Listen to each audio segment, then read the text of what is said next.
محمد عباس يبعد.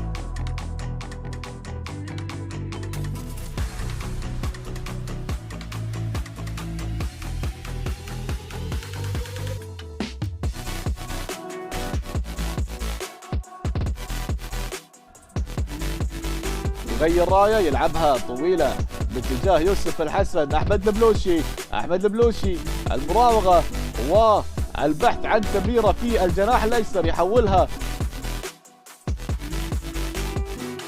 اهداف البلوشي. مراوغه تاتي ولكن الخبير بهبهاني يبعدها الان.